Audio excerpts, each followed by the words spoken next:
નમસ્કાર દર્શક મિત્રો, @ગુજરાતમાં આપનું સ્વાગત છે। ગુજરાતમાં ચોમાસું હવે પૂરજોશમાં સક્રિય થઈ ગયું છે। ગુજરાતમાં એક સાથે બબ્બે સિસ્ટમ સક્રિય થતા વરસાદી માહોલ સર્જાયો છે। એક તો દક્ષિણ ગુજરાતથી બંગાળ સુધી સર્જાયેલું ટ્રફ અને બીજું ઉત્તર પૂર્વ રાજસ્થાન પર સક્રિય થયેલું સાયક્લોનિક સર્ક્યુલેશન। આ બંને જ સિસ્ટમના કારણે ગુજરાતના અનેક જિલ્લાઓમાં ધમાકેદાર વરસાદ પડશે તેવી આગાહી સામે આવી છે।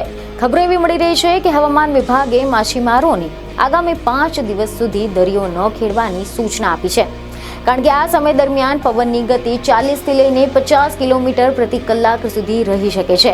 હવામાન વિભાગ દ્વારા હવામાનના વિવિધ મોડેલોના અનુસાર એવી આગાહી કરવામાં આવી છે કે ગુજરાતમાં 22 જૂનથી ફરી એકવાર વરસાદનું પ્રમાણ વધી જશે અને આ નવો રાઉન્ડ 3 થી 4 દિવસ સુધી ચાલશે તેવી શક્યતા છે। 26 જૂન સુધીમાં કેટલાક વિસ્તારોમાં ભારે વરસાદની શક્યતા છે અને આ રાઉન્ડમાં ઉત્તર ગુજરાત, મધ્ય ગુજરાત, દક્ષિણ ગુજરાતના વિસ્તારોમાં વધારે વરસાદની શક્યતા છે। કચ્છ અને સૌરાષ્ટ્રના જિલ્લાઓમાં પણ આ દિવસોમાં વરસાદ વધી શકે છે, જ્યારે કેટલાક વિસ્તારોમાં મધ્યમ કરતાં વધારે વરસાદ થઈ શકે છે। દક્ષિણ પશ્ચિમ રાજસ્થાન પર એક અપર એર સર્ક્યુલેશન રચાયું છે, જે સમુદ્રની સપાટીથી 1.5 કિલોમીટરની ઊંચાઈએ આવેલું છે અને આની જ અસરના કારણે હાલ રાજ્યમાં વરસાદ સતત ચાલુ છે। આ સિવાય ગુજરાતમાં આગામી 5 દિવસ સુધી સાર્વત્રિક વરસાદની શક્યતા છે, એટલે કે રાજ્યના તમામ જિલ્લાઓમાં હળવાથી મધ્યમ તો કેટલાક વિસ્તારોમાં ભારે વરસાદની આગાહી કરવામાં આવી છે। અહેવાલ મળી રહ્યા છે કે 22 જૂને સાબરકાંઠા અને અરવલ્લી જિલ્લામાં કેટલીક જગ્યાએ ભારેથી ભારે વરસાદ પડવાની આગાહી કરવામાં આવી છે। આની સાથે જ 22 જૂને એટલે કે રવિવારે પાટણ, મહેસાણા, ગાંધીનગર, અરવલ્લી, ખેડા, અમદાવાદ, આણંદ, પંચમહાલ, દાહોદ, મહીસાગર, ડાંગ, નવસારી, વલસાડ અને દમણ તેમજ દાદરાનગર હવેલી, સુરેન્દ્રનગર, જામનગર, મોરબી અને કચ્છમાં છૂટાછવાયા સ્થળે ભારે વરસાદની આગાહી છે, જ્યારે બાકીની જગ્યા પર 22 જૂને ગાજવીજની સાથે હળવો વરસાદ થઈ શકે છે। પવનની ઝડપ 30 થી લઈને 40 કિલોમીટર પ્રતિ કલાકની ઝડપ હોઈ શકે છે। ત્યારબાદ આવતીકાલે એટલે કે 23મી જૂને સાબરકાંઠામાં છૂટાછવાયા સ્થળે ભારેથી ભારે વરસાદની આગાહી છે। આ સિવાય બનાસકાંઠા, પાટણ, મહેસાણા, અરવલ્લી, નવસારી, વલસાડ, દમણ, દાદરાનગર હવેલી, જામનગર, દ્વારકા, કચ્છ જિલ્લામાં કેટલીક જગ્યાએ ભારે વરસાદ થઈ શકે છે અને બાકીના ભાગોમાં ગાજવીજની સાથે હળવો વરસાદની શક્યતા છે। આ પછી 24 જૂને બનાસકાંઠા, પાટણ, મહેસાણા, સાબરકાંઠા, નવસારી, વલસાડ, દમણ, દાદરાનગર હવેલી, કચ્છમાં છૂટાછવાયા સ્થળે ભારે વરસાદની આગાહી છે।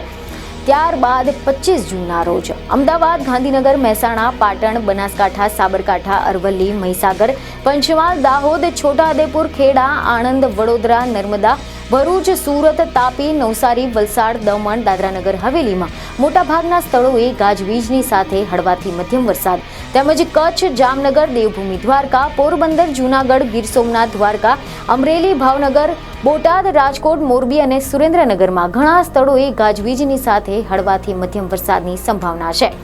હવામાન વિભાગના જણાવ્યા પ્રમાણે 26 જૂનના રોજ પણ સમગ્ર રાજ્યમાં ઘણા બધા સ્થળોએ ગાજવીજની સાથે હળવાથી મધ્યમ વરસાદની સંભાવના છે। જોકે ગુજરાતમાં હાલ તો વરસાદી માહોલ જામ્યો છે। ક્યાંક ધીમી ધારે તો ક્યાંક ધોધમાર વરસાદ વરસી રહ્યો છે। આના વિશે જો આપણે ડિટેલમાં વાત કરીએ તો રિપોર્ટ એવા મળ્યા છે કે શનિવારે સૌથી વધારે વરસાદ અરવલ્લીના મોડાસામાં 4.2 ઇંચ નોંધાયો છે, તો આ સિવાય ઉમરપાડામાં 3.11 ઇંચ અને મેઘરજમાં 3.9 ઇંચ વરસાદ નોંધાયો છે। રાજ્યમાં 21 જૂનના રોજ સવારથી 6 વાગ્યાથી લઈને સાંજના 6 વાગ્યા સુધીમાં 126 તાલુકામાં વરસાદ નોંધાયો છે। સ્ટેટ ઇમરજન્સી ઓપરેશન સેન્ટર ગાંધીનગરના આંકડા પ્રમાણે રાજ્યમાં શનિવારે 21 જૂનના રોજ સવારના 6 વાગ્યાથી લઈને સાંજના 6 વાગ્યા સુધીમાં 15 તાલુકામાં 1 ઇંચથી વધારે વરસાદ નોંધાયો છે, જેમાં મોડાસામાં 4.2 ઇંચ, ઉમરપાડામાં 3.11 ઇંચ, મેઘરજમાં 3.9 ઇંચ, સાગબારામાં 2.2 ઇંચ, પેટલાદમાં 1.69 ઇંચ, નવસારીમાં 1.45 ઇંચ, ખાનપુર અને મહેમદાબાદમાં 1.18 ઇંચ, તલોદ, માલપુરામાં 1.10 ઇંચ, સંતરામપુર, ધોલેરા, કુકરમુંડામાં 1.6 ઇંચ વરસાદ નોંધાયો છે। તો આ સિવાય રાજ્યમાં ઘણા બધા તાલુકામાં 1 મિલીમીટરથી 25 મિલીમીટર સુધીનો વરસાદ નોંધાયો છે। તમને જણાવી દઈએ કે રિપોર્ટ એવા મળી રહ્યા છે કે ભારતીય હવામાન વિભાગ એટલે કે IMDની એવી આગાહી સામે આવી છે કે 26 જૂન સુધીમાં કોંકણ અને ગોવા, મધ્ય મહારાષ્ટ્ર, ગુજરાત રાજ્યમાં છૂટાછવાયા ભારે વરસાદની શક્યતા છે। જ્યારે 22થી લઈને 24 જૂન દરમિયાન ખૂબ જ ભારે વરસાદની પણ શક્યતા છે. અને હવે હવામાન વિભાગે ગુજરાતમાં આગામી દિવસોમાં ભારેથી ભારે વરસાદની પણ આગાહી કરી છે. જેમાં આજે એટલે કે 22 જૂનથી રાજ્યના અનેક વિસ્તારોમાં મેઘરાજા ધમાકેદાર બેટિંગ કરશે. ખાસ કરીને કચ્છ, બનાસકાંઠા, સાબરકાંઠા, અરવલ્લી, નવસારી અને વલસાડ જેવા જિલ્લાઓમાં અતિ ભારે વરસાદની શક્યતા વ્યક્ત કરવામાં આવી છે. જ્યારે અમદાવાદ, ગાંધીનગર, રાજકોટ સહિતના મોટા ભાગના વિસ્તારોમાં પણ ભારેથી મધ્યમ વરસાદની આગાહી છે. આ સિવાય આ આગાહીથી ખેડૂતોમાં ખુશીનો માહોલ છવાઈ ગયો છે, કારણ કે આ વરસાદના આગમનથી વાવણી કાર્યને વેગ મળશે. તો આશા રાખીએ છીએ કે તમને અમારા દ્વારા આપવામાં આવેલી આ માહિતી સારી લાગી હશે. અને જો તમને આ વિડીયો સારો લાગ્યો હોય તો અમારા વિડીયોને લાઇક અને શેર કરો, તેમજ અમારી ચેનલને સબસ્ક્રાઇબ કરો અને પેજને ફોલો કરો. બીજને ખબરો સાથે ફરી મળીશું. ધન્યવાદ.